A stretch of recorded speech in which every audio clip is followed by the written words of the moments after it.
Now let's talk about some core software development problems. And we'll talk about them here, and then you get the joy of living them through the rest of the semester. It comes down to quality, cost, and schedule. Not only is there a tension between these things, each of them is hard to manage in and of themselves. Quality is hard to manage. It's hard to find defects or errors in the code. If you notice, when there's a big software release, often a few months later, there's a big patch to the software release because out in the real world, people are finding all kinds of errors. The cost is hard to manage. Typically, software overrun their original cost estimates almost by 100%. So you wanted it to cost $100, it cost $190 on average. And that counts only the ones that are completed. Some 20-30% of software projects are abandoned before completion. Schedule is also hard to manage. Schedule and cost go hand in hand because where does the cost come from? It costs from paying people to work on the project. And if the schedule is overrun, you have to pay those people to work on the project for more days than you had anticipated. So the schedule is hard to manage, causes the cost to be hard to manage. On the average, the time overrun for projects. You wanted it to be 1 year, it's a little over 2 years. And again, that doesn't count the ones that were abandoned. So, by the way, software has had a pretty poor reputation in industry because it's such a difficult thing to do. People overpromise. People think they can do the project easily enough, and then it turns out that it's more difficult than they thought. And cost overruns occur, schedule overruns occur, and at times the customer just says, I'm done. I'm not going to sink more money in this pit. You can go online and find examples of these things where the government has shut down software projects. Additional issues that go just beyond the core, software is becoming larger and more complex. It used to be that we had 64K of RAM and 50 megs of hard drive, and now you've got 8, 16, 32 gigs of RAM and a terabyte of hard drive. And guess what? You give people that space, they're going to fill it up. So the software programs that you run are more complex. In fact, just take a look at the Microsoft suite of products, the business suite. Microsoft Word is amazing. It can do all kinds of stuff. Most people use something like 5% of its capability. It's far more complex than most people need it to be. And yet the goal of the developer was, I want this thing to do everything. And the goal of the user is, I just need to make a resume, man. I just need to get a letter out to a potential employer, or I need to get a status report off to my boss. And this size, this larger software and complexity makes all the problems worse, harder to visualize, harder to understand, harder to control as more people get involved, harder to link the different piece parts of the system together. And then if you want, again, go back to the Microsoft suite, they want to have good, smooth interaction between all their different products. So if you cut and paste something from Microsoft Word, it goes into Excel or it goes into PowerPoint easily enough. That makes the problem even harder because you're not just designing for your product, you're designing for your product with compatibility with other products. Oh, and by the way, everything is internet connected these days, so guess what? Your product is probably going to be interfacing with other products. So, how good is the chain? As good as the weakest link. Intrinsically difficult stuff. Fred Brooks, in a book called No Silver Bullet, identified, I think in a very nice way, some of these intrinsic, inherent software difficulties. He calls them essences. The first is complexity. Software systems are large. Nobody seems to be able to get a handle on the entire product, the entire project. It's very difficult. Complex systems are intrinsically difficult for humans to understand. We take care of that by chunking and abstraction, and that works to a degree with software, but eventually you have to get down to the nuts and bolts. Conformity. Systems must conform to the environment they are deployed in. That may sound simple. It's something you don't encounter that much in academia because you created your software on your computer and it ran on your computer. I encounter that problem sometimes because something that was created on a student's computer I can't get to run on my computer. How am I supposed to grade them? But now take that out into the business world. Maybe you want to take your product, you want to sell to as many people as possible, right? You want to make a lot of money. So you're going to sell to people who are Linux users and people who are Windows users and people who are Apple users. Oh, and then after you deploy your system, after you sold them that thing, now Apple comes along with the operating system upgrade. Right? The environment changed through no fault of your own. Now, is this a real problem? Well, how long is software out in the real world? Again, 5, 10, 15, 20 years. Have you seen software environments change much in the last 15 years? Radically different. Think about pre-internet systems and post-internet systems. Well, that alone. Now think about systems that were designed for one processor and now everyone has multi-processor machines. So it's not just that you have to conform to the system that you are originally deployed in, it's that that system will change on you over time and you need to modify the software. It's difficult. Changeability. There's pressure to constantly upgrade. There's pressure to, since this isn't a physical product, there's pressure to just keep modifying it. You know, if you bought a car and then you thought, oh, I'm going to keep upgrading my car, you're pretty well aware of the physical changes you're asking to happen. But with people in software, they're like, oh, it's just a software change. And you have to be very careful when you're working with a customer to guard against something called scope creep. You know, the scope of the problem you're asking to solve gets a little bigger and a little bigger and a little bigger. You have to be careful with that. You have to manage that. Once the system changes, you have the risk that you broke the old stuff that you did good quality control on, you knew it was good, you knew it worked, and you changed something brand new, or you modified a part of it. Now, for some reason, the old stuff might not work anymore. It's not intuitive, but it happens all the time. And then to make it all worse, it's invisible. So if you're a mechanical engineer, you can build a part, you can hold it in your hand. You can build a scale model of it, hold it in your hand, look at it, turn it around, visualize it. Software is inherently invisible, very difficult for humans to deal with. So we try to create things like UML diagrams to create a visualization of what the software is, what the software is doing. Fred Brooks also identifies non-essential software characteristics, machine complexity. It can be tough to manage low-level machine components. In fact, when you're working in Java, you're not managing the lower-level machine components. If you're working in a language like C, you have a little more control, direct control over the machine. With Java, you're separated from the machine via the Java virtual machine. Limited access to the machine. Maybe you don't have access to the actual machine you're going to be working on. Maybe your company's deploying a point of sale system.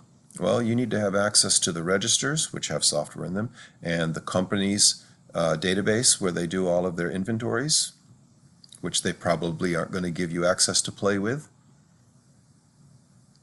So you have to build things and then hope it works when you deploy it to the real world. And then the programming environment. If you have a lot of different people writing software, or different groups of people, or you're teaming with a team in India and a team in Japan and a team in Chicago, maybe they're using different machines to build their code on. Maybe they're using different tools to build their code with. And that's going to affect what happens when you try to take all those piece parts, put them together. You may even find this in your own team. Someone has a Mac, someone has Windows. You may run into a situation where, for some reason, the stuff that was built on the Mac didn't work on the Windows, or vice versa.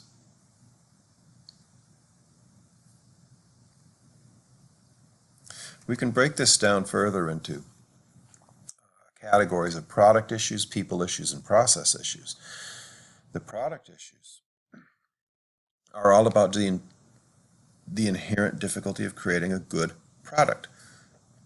Analysis and design, algorithms, In the object-oriented world, your object design, your software design, what objects do you need? How do they interact with each other? What method should you use? Once you have this analysis and design stuff, how do you measure that? How do you know if you have a good design? How do you measure the correctness of it without testing, prior to testing? We do things like code reviews for a reason. And then how do you construct the software? How do you put it all together? How do you test it? How do you know when you've done a good test? How do you know when you've done a complete test? And then the things that we tend to overlook in the academic world is deployment, maintenance. I had a nephew whose sole job was going around and deploying software. He was doing, the software was a point of sales, things for registers for restaurants, and he would go to different restaurants as they opened the restaurants and deploy the software there that they needed to run that particular restaurant. But then once it was deployed, that restaurant was in service for years and years, so there's a software maintenance problem. We tend not to worry about these in academia, but they are going to become issues for you in the real world. Product issues, people issues, process issues. Why do we have people issues? Well, it's not just about the team. It's not just within the company that's developing the software. There's issues between the customer and the developer, issues between the user, the developer, and actually issues between the customer and the user. So what kinds of issues can we have? Well, does the customer really know what the end user wants? Sometimes the customer and the end user is the same entity, but other times the customer is going to try to sell their software to other people who end up being the end users. Does the customer really know what the end user wants? Does the customer really know what they want? Sometimes it's hard for them to express what they want, and hard for them to express what they want in terms the developer understands. If a farming agricultural business,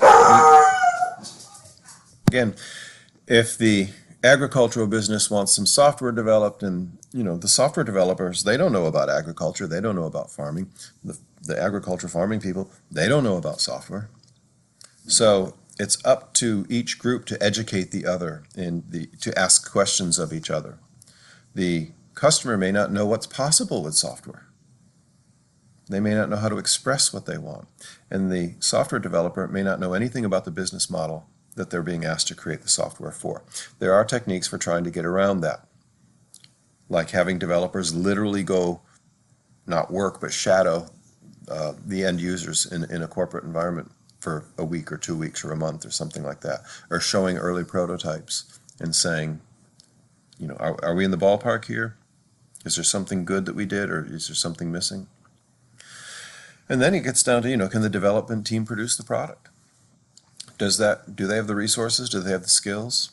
Are they just trying to make, have they overpromised and they're trying to get a good contract, but they really can't do the job? And then how does the end user get a voice?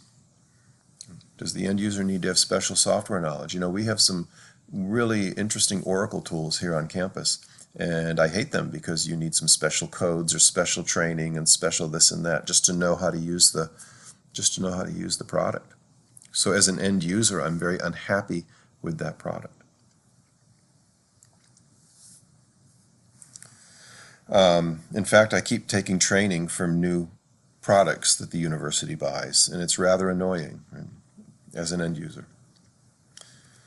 And then we have people issues within the teams, within the development teams. So first of all, what's a team? I think this is fairly important.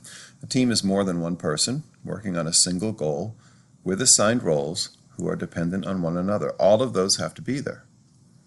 More than one person makes sense, but working on a single goal. So a bunch of people sitting in study hall all doing their own homework, not a team. They're working on their own individual goals. Assigned roles. You do this, you're in charge of that. And are dependent on one another. If one person doesn't do their job, the entire team suffers. Think of a basketball team. You've got point guard, shooting guard, strong forward, weak forward, and center. Everyone has a job. They're all working on the same goal, and they all depend on one another. Issues with teams, formation, and building. How do you put together a team? Do they have the technical competencies to do the job? Do they know what they're doing? Do they have what in aviation they call shared situational awareness? Are they all working to the same goal? Are they all aware of the current state of the project? Are they all aware that somebody changed a requirement and now they have to do things differently? And then how are they going to get the work done? How do they communicate? How do they use methods to implement the process that they've adopted?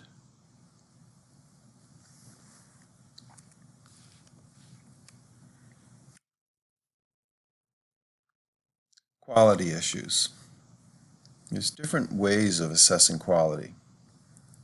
How well does the software satisfy customer requirements? That's probably the most common view. How well does it satisfy the needs of the user? Again, the customer and the end user may not be the same people. How effective was the development? How easy is it to use? How easy is it to maintain?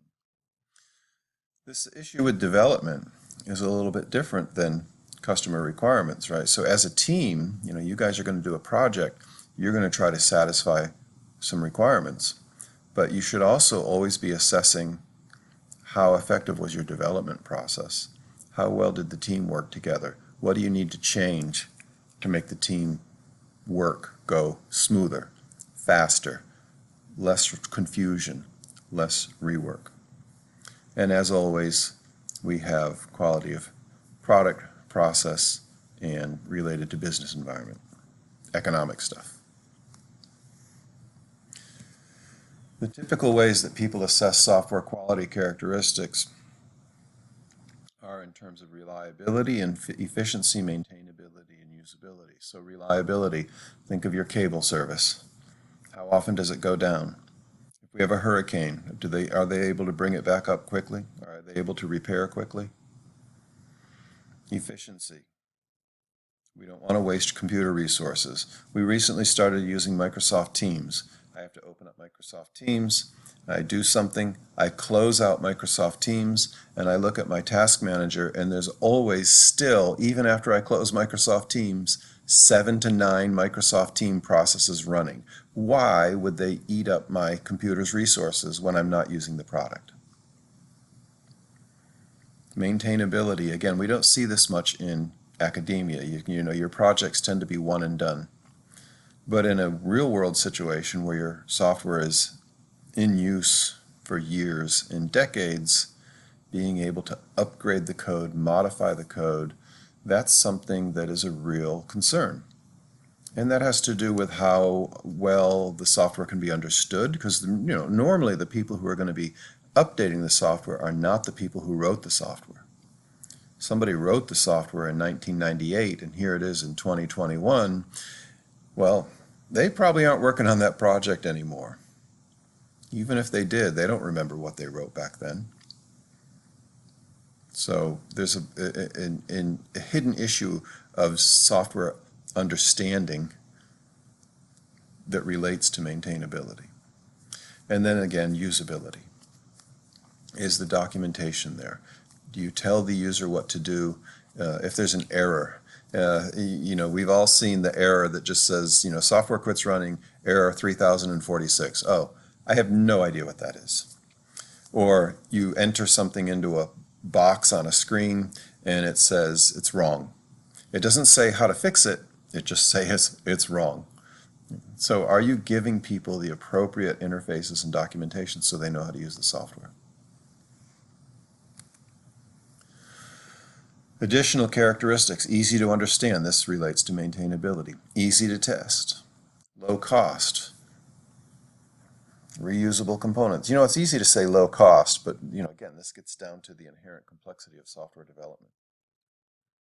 Do we have reusable components? If we're gonna do a release 2.0, well, how much of the software can we reuse? How much do we have to change? How much does version 2.0 have to be backwards compatible with version 1.0? Can we deliver it on time? Is it portable? Portable meaning you can take it to different machines. And it all comes back to quality, on time, within budget. Pick two. So, summary. Software has become critical. It's in every aspect of our life. Your thermostat, which used to be a simple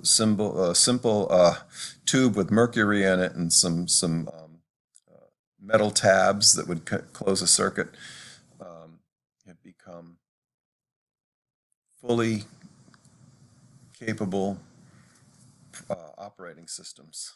Right? Software which basically has a Linux or a Windows kernel in it.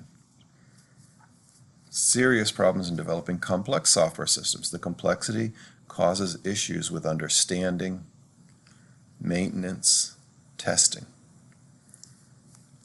You're trying to solve these problems by, again, producing the quality software on time and within cost. Very difficult task. And in order to do that, you have to have some kind of a process, some discipline that your team follows.